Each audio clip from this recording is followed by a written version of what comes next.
So hot.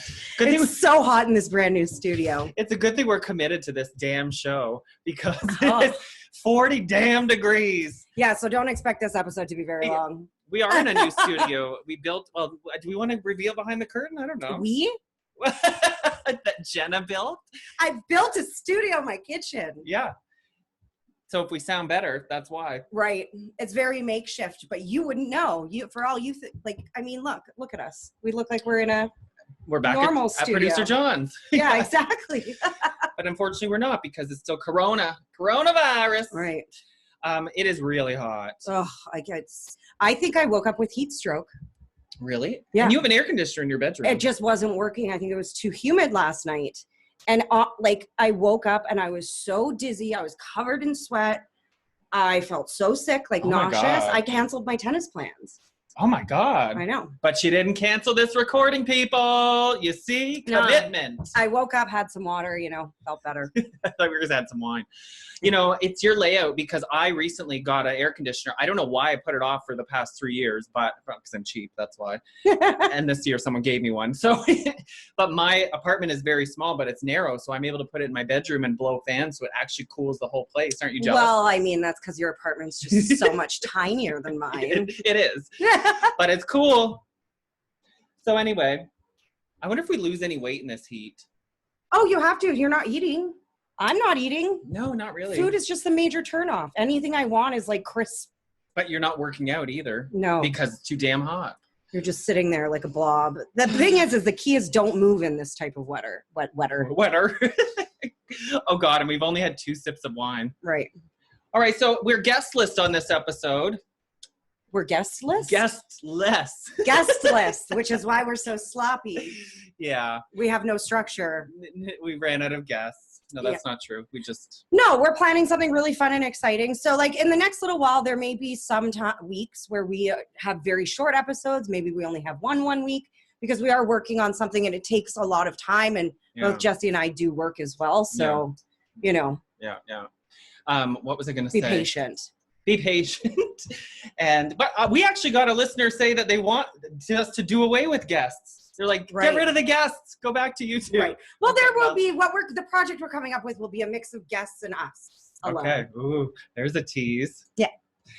All right. So weird news. This one is actually. Wait, was that really a tease? It'll be a mix of guests and us. That's been our whole podcast. That's why I was being sarcastic. Oh, okay.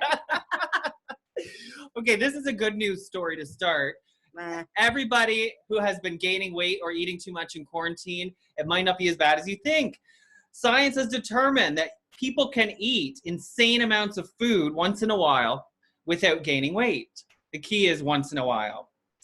So here it is. A new study of England found you can eat an insane amount of calories once in a while and it won't cause long-term health problems or make you gain weight. Quote, the findings of this study show that the human body actually copes remarkably well when faced with a massive and sudden excess of calories. Healthy humans can eat twice as much as they feel full and deal effectively with this huge initial energy surplus. They even found our bodies do a pretty good job of handling the extra sugar and fat and using it efficiently. But as you probably guessed, the magic stops working if you do this more than one day in a row. So, yeah. I also think if you're binge eating one day, that there's a bigger reason for the binge eating. Well, a lot of Leanne Lang, fit people will give themselves a cheat day. Yeah, but their cheat day is like a cookie. Yes. Okay. I'm talking, they said a lot of calories. You're right, but I just wanted to say, remember on our podcast with Leanne, we were she's like, take rest days. And we're like, okay, so you don't have to do anything. She's like, well, I still go for a 3-hour hike or but. Right. No, that's my active day. Yeah. So, okay, you're right. But so you think if you binge eat, you're there's something, yeah, or you're a female PMSing. I binge eat when I PMS once a month. I definitely binge eat. And I just want everything processed and bad for you. It's so bad. That's kind of like when I get the munchies, if I imbibe in the marijuana. So every day? Yeah, well, every night. I cannot eat all day, but as soon as you smoke anything, it's forget it. Well, also you have to understand if you don't eat all day, your body, by the time nighttime comes around, your body's in starvation mode. So you're going to binge eat. Yeah. If you starve too much during the day, that's when I binge eat. I think you will binge eat at night because you have starved yourself of calories all day and you're hungry. And then you're stoned, so you're oh, screw it. I didn't eat breakfast or lunch, so it's fine. Right. I'm so guilty of that, and it becomes a vicious cycle. Exactly. But let's go back to the good news. If you do, because you know, I just made that good news into bad news. Sorry. You did. You're so good at that. On my late. Whoa, I'm having a stroke. It's this heat, guys. It's hot. It's really hot. I was gonna say on my like fitness journey as a single gay these days, if I slip, I feel so guilty about it the next day where I'm like, oh, you had a piece of cake last night. So you have to punish yourself for 2 days. But then when you read something like this, you're like, oh, once in a while, a piece of cake ain't gonna kill you. I've been having such a bad craving for a piece of cake. I must be PMSing. We should make one. I must be PMSing. I couldn't even make weed cookies. How am I gonna be able to bake a cake? Oh yeah, we still have some of that butter. Could we, because you're maybe not the best baker, her words, not mine, but you're a great cook. So maybe we could use it in like real food.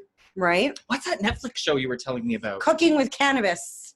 That's another level though. That is a whole other level. They're like 5-star chefs. But I don't know. I've just been, again, I'm PMSing because I've had a craving for vanilla cake and I never eat cake.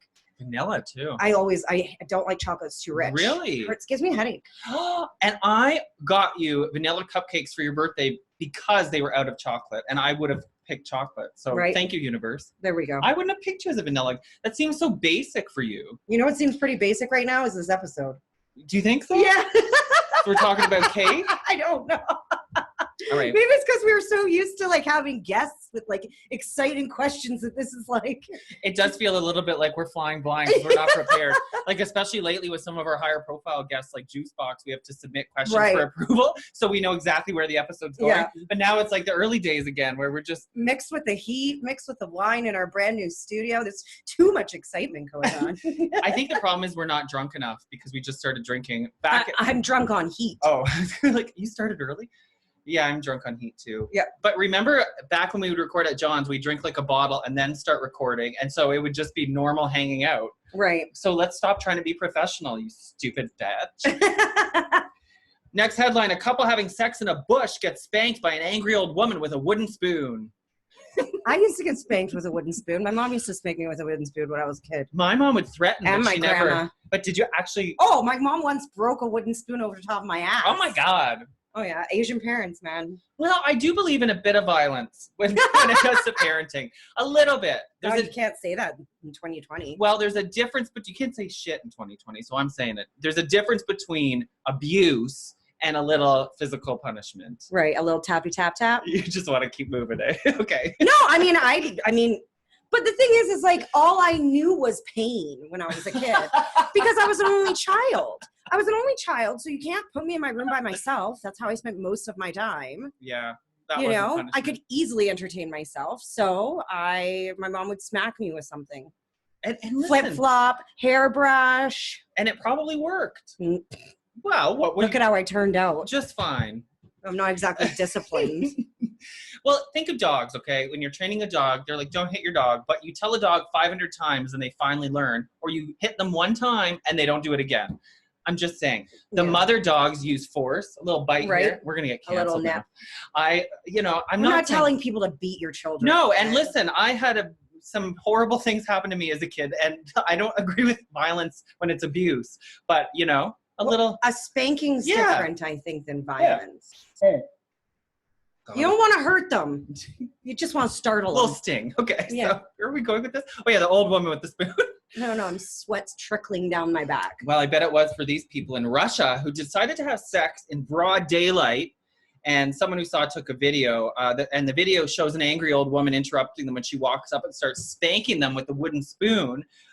She finally walked away after she was done yelling at the couple and giving guy one more whack with the spoon, which left him screaming in pain because he had his pants around his ankles and the girl was laying down, so he couldn't readily get up because his feet were tangled in his pants. Is that what was tangled? Yes, among other things. But so the woman had a real good access. Oh, I thought I had a picture of it here. Oh, I do. Here, look at this.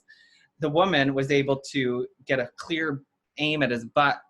But here's the thing. If you are walking by and you see people having sex in a park, are you really going to stop and start videotaping or stop and participate like she did? The old lady was participating. She brought in the paddle and the spanking. That's true. They could have liked it. Exactly. Would you ever Maybe it was the whole thing was set up and the person who was filming it would just happen to be there when this like weird fantasy was being acted out. Maybe the whole thing's fake just to get this news story. Have you ever seen anything like that happen in public? People having sex in public? Yeah, or like peeing or doing anything blatantly like inappropriate? Not that I remember. But if I'm at a place where people are going to do that kind of stuff, chances are I'm not going to remember anything. Do you know what I mean? Like usually it's like music festivals, or that's usually where you see stuff like that happen. I remember when I worked in high tech, because in Canada, if you're from Ottawa, Canada's like crazy high tech buildings. So there's tons of empty parking lots. So one time on my lunch break, I was taking a walk and there was a car and they were doing the horizontal mambo. I've told this story in the podcast before, in the car. And I think they were like cheater, like coworkers that like went out on their lunch break for a quickie. But I just kept walking. I didn't even have the guts to like cheer them on or anything. Like when you see stuff like that, you kind of freeze, I think. Well, you don't stop and watch. That's weird to me. Well, yeah, or get a wooden spoon and hit them. Or just go like laugh, cover your mouth, and like keep walking. I just wouldn't think of stopping to videotape it. Or take a stealthy picture. Right. I don't know. But I just, she has balls for actually trying to stop them. Yeah, and like, why are you hating on people having sex? Well, if they're in the middle of your street. They were in a bush. In a bush, but you could see the road. Like, if you were driving by, you could see them. My picture's not coming up because I'm not on the internet here. But anyway, I'll show you later. It's quite graphic. Anyway, let me take a sip because it's hot as hell. I know. Remember a long time ago on the radio, I used to do that bit called Sweaty Sally? Oh, yeah. Should she come back? Sweaty Sally. There she is. Oh, she's developed a lisp. She didn't always have a lisp. Didn't she always have a lisp? I don't think so. She didn't last for long. She wasn't a great character. Why? She used to put maxi pads underneath her boobs so that the sweat would all be absorbed. Why didn't she last? Our PD liked her. No, she didn't. She didn't? I don't think so. Yeah, yes, I remember in meetings she'd be like, I think it's time for Sweaty Sally to make a comeback. Sweaty Sally. Was that Sweaty Sally? Yeah. Slow talking. Okay. Pretty much. I don't know where she got a lisp from then. We probably wouldn't be allowed to do her these days because it sounds kind of like fat shaming. Unless we called her Sweaty Karen. Then we could definitely do it. Oh, yeah, right. You know what? I heard of a new name this morning. I forgot to text you about this. Julie. That's my grandma's name. I know some lovely Julies too, but the idea behind the Julie name, like the Karen, is that Julies are these types that are always poor me, poor me. Like, you know, even though they have the answers to all their problems, they want to ignore them, just focus on their problems a bit more. Julie. Poor Julie. Poor Julie. Isn't that funny? All right. Now for some quick Corona headlines. Bum-ba-da-bum. The Texas Festival in Texas is still going on this Saturday. The Texas Festival? I'm sure there's a Texas Festival going on in Texas. Okay, read this. The Texas Testicle Festival. Thank you. Ooh, that's got a good ring to it. Testicle Festival. The Texas Testicle Festival. Woo! We're available for voiceovers, Texas. Hey, yeah, I'm trying. I wanted to come up with a really funny commercial for it on the spot. We could. Well, what do you think it is, by the way?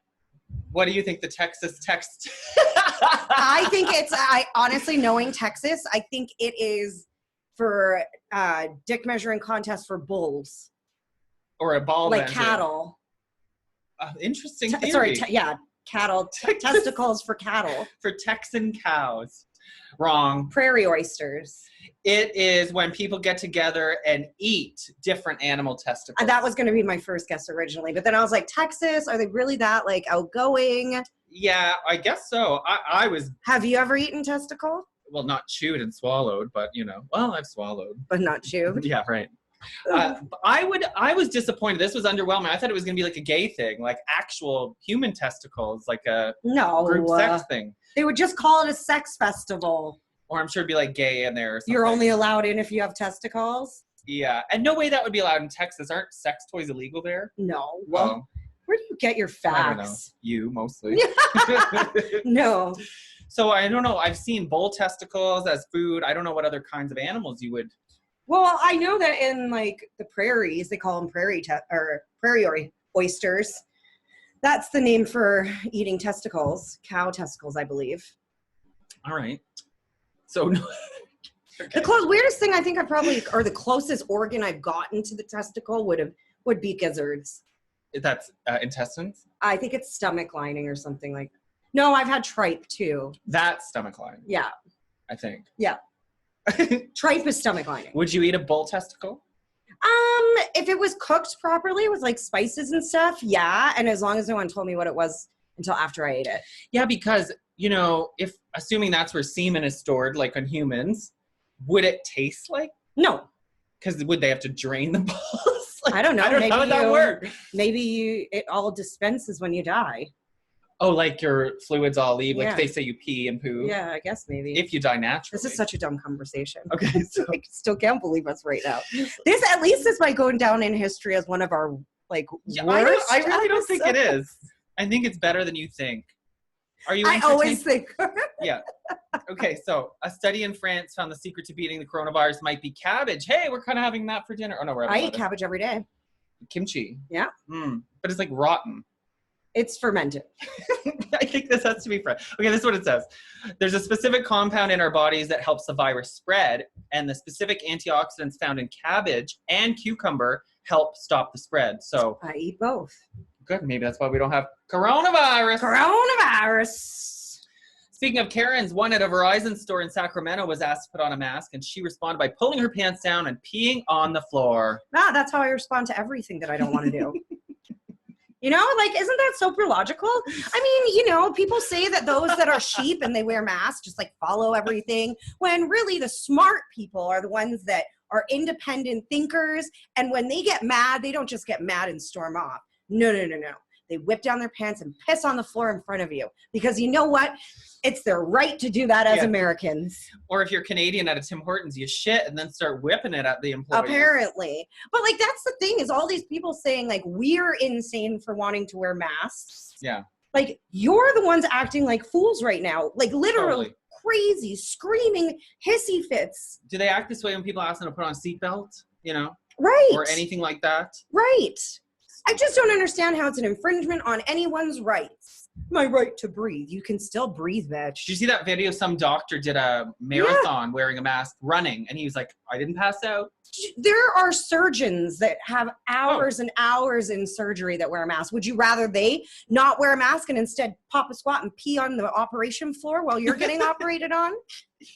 Have you had any public confrontations with this sort of thing? No. My Botox doctor did. He was telling me last time I was there, like yesterday, he said it was at a convenience store and he was wearing his mask, and being a doctor, he's super like paranoid about it, obviously. And he was in line and there was a woman behind him with a little kid, and neither of them were wearing masks. And the kid kept coming around to grab it, like candy bars, you know, they have the fun. And the mom went and started helping him like choose a bar, like really close to my doctor. And he said politely, do you mind, like, if you don't have a mask? Back up and here we go. She goes, well, you have a mask. What's your problem? And then he decided to just not engage, but she kept being like, you know, something white old man, and because he's older, but it was like, what does that have? You're the one acting like an old white man, lady. But you know, people take cheap shots when they're confronted, and so he was like, okay, she's gonna start name calling. When people don't like being in the wrong, and when someone calls you out and you know you're in the wrong, it can be a little ego blow. Also, people hate being told what to do. Yeah. I am one of them. I hate being told what to do. However, this is a situation that's different. It's not like I'm telling you to like go and do the dishes. No. This is a situation where it prevents the spread of it from your mouth, from other people's mouths, And it's concerning that this particular mom would have her kid without a mask. Lots of kids aren't wearing masks because it's very hard to make a child wear a mask and keep them on. But like letting them grab at chocolate bars as if it's like. Well, I have a feeling, COVID or not, that kid's a giant fucking brat anyways. Because it doesn't sound like the mom disciplines him at all. No. She should hit him with a wooden spoon. Yeah. Yes. That's what we call a callback in comedy. Yeah. You know, I lie. I'm such a coward. If I get caught doing something wrong, like not picking up dog poo, I'll be like, oh, I ran out of bags. I'm never going to own up to it. So she should have been like, oh, I'm sorry, we left them in the car, or they fell in a puddle, or like, lie, bitch. There's really no excuse though right now. No, that's true. You know, like I know people with cystic fibrosis that are wearing masks out in public. Yeah. Not only are they extremely vulnerable, but like they have limited lung capacity anyways, and they're still able to wear a mask. So don't sit here and tell me, Julie, or Karen. It was Karen in this case. Karen, that you can't wear a mask because you can't breathe. Yeah. Take a Xanax, drink your wine for breakfast, and deal with it. You're right. It's one of these things. It's more effort to fight than just get it over with. Am I starting to get boob sweat? I am. It's really hot. I know, the back of my neck is sweating. Okay, this is going to be a short episode. Last one? Well, no, wait. I want to wait till your boobs sweat fully you can developed. See them. It's not even boob sweat. It's not even like under my boob. It's like, I'm not wearing a bra either. Okay. Oh, now we're going to get clicks. Show those nips. Okay. This is one I need you to weigh in on because it's about Japan. Okay. So the pandemic has allegedly had a strange effect on geishas in Japan. People aren't going to geisha rooms. And if they do, it's hard to wear a mask over a geisha wig. So the geisha rooms are kind of not in business right now. What's a geisha room? But the wigs don't go over your ears. You can put a mask on and then put your geisha wig on. Or maybe in Japan, they're different style of masks. So geishas are young women and they usually live in like a geisha home and I know what a they geisha. meet okay. But what's a geisha room?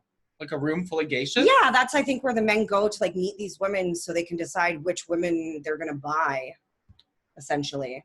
Their virginity. Yeah. So it's kind of like legal prostitution? It is, but the geishas want to be. It's not as like from my understanding, it's not as like multiple guys. It's like you find one man that purchases you. So it's their way of matchmaking, sort of. Yeah, but they don't marry you or anything. But they'll keep you and they'll pay for things for the rest of your life and stuff like that. But and buy you presents and go visit you and stuff. It's like a mistress. But yeah. Now, I don't know. Correct me if I'm wrong. All I got from that was from Memoirs of a Geisha, a movie, and a great book. I highly suggest reading or watching.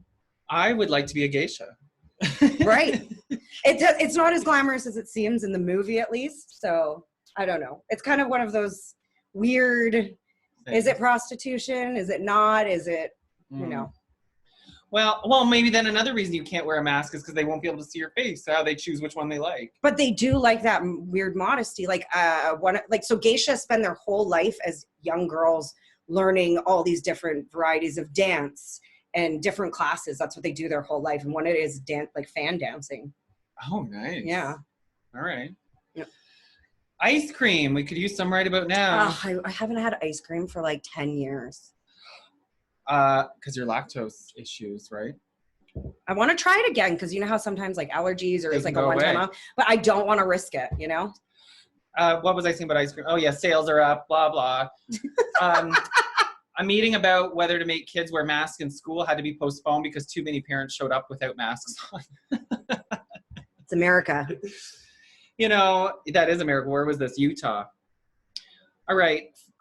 Speaking of school, is it safe to send kids back to school if we have to have people sign a waiver? This is also in the States, Missouri. They're making parents sign a waiver saying they recognize their child could potentially die returning to school. And if they do, they will not sue.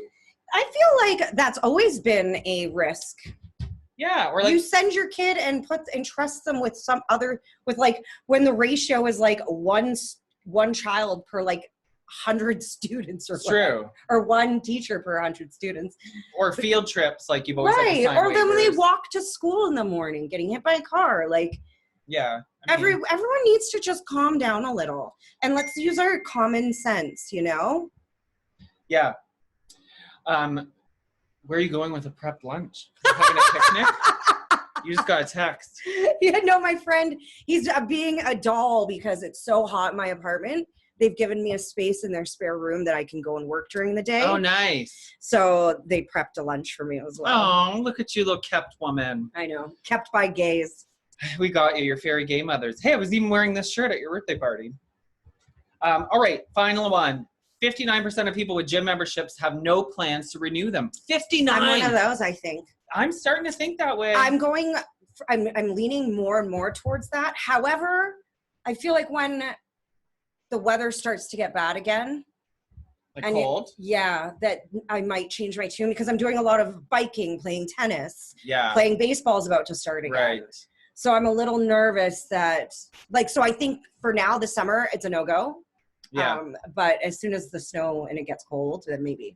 Well, you saw even at Good Life in Ottawa, there's a employee that got it. It's like, oh, fuck, here we go. See, I'm just not ready for the gym yet. I'm not ready to be, I don't even want to go to a restaurant yet. Oh, I've done that. It is awkward at Yuck Yucks. Like, I love them, but you know those bathrooms. Right. And it's like, there's a lot of people going in and out, and there's not enough staff to clean the bathroom each time. So they're doing the best they can with the distancing and the shields and the masks, but there are certain high touch areas that aren't getting sterilized each time. And well, I also think people need to be responsible. So I forgot to tell you what I did. So in Ottawa, they just launched this pilot. It's called Bird Scooters. It's all these e-scooters that are around the city. I don't know if you've seen them recently. I've seen online, but Okay, well, because you don't live like right downtown, so they're not in your area. Yeah. But if we walked around, you'd see random like e-scooters just lying around. You tried one? Yeah, I tried it and did it. It was so exciting. And what was my point of this conversation? Something with Bird Scooter. Yeah, that's the brand, the name of it. But why was I talking? Oh, this is why. So when you do sign up, like they have a notice before you go and locate your scooter. It says like COVID-19, like please bring things to sanitize, please do this, please do that. But I'm like, it needs to be more people's responsibility to be sanitary as well. We shouldn't just always leave it up to the business. Yeah, you're right. And if people do take more personal responsibility, it'll be better. Like I have a friend who joined a new gym, and that is the protocol is you have to bring a thing with you to wipe down your own equipment after each thing. And I was like, oh my God, like that's before and after. Before and after. But you should have done that regularly anyways. That's it. Yeah, you should have. I never did it. I always wiped down my machine after, but I never did before. Me neither. Yeah. So gross. And I put my towel over the handlebar where other people are touching. And it's just, how about this? When you see people on TV talking close together, does it give you anxiety a little bit? It does for me. If people saw the little cocoon the little makeshift cubicle that we're sitting in right now. I don't know. It's weird because, I mean, you and I are in each other's bubble deep. So, like, there's but with strangers, like, now that we know how far our droplets can spread and shit. One thing I've noticed is since masks have been made mandatory, there's no social distancing in grocery stores anymore. Except for Loblaws. I just went to another grocery store because Loblaws line was too long. I think Loblaws is doing it right. But I went over to another one. I don't want to say the name, but it was packed. And there was no lineup. I went to one too the other day, and like a higher end one I went to the other day, and it was packed. Walmart's been pretty packed too. But I honestly think it's like people are like, okay, well, the masks help. So because all the commercials say if you can't social distance, wear a mask. So then people think, oh, I'm free from social distancing now. Right. It's a fucking mess. But hey, 24 cases in Ottawa. We'll take that over 1,000 in the States. Hello. They're in trouble. 1,000 deaths a day they're at. It's sad. It's really sad. It is. Oh, Canada. And to think I used to want to live in the States. Yeah. I did live in the States and I wanted to stay. I've always wanted to go back to Florida. Florida. Yeah, well, that's where she belongs. Right? I do. Oh my God, I'd have the best podcast there. Florida stories 24/7. Yeah. Hey, we didn't even have one on this episode. Right. To be continued. All right. I gotta go wipe underneath my boobs. Yeah, I brought a change of shirt. Good thing. Cheers. Cheers.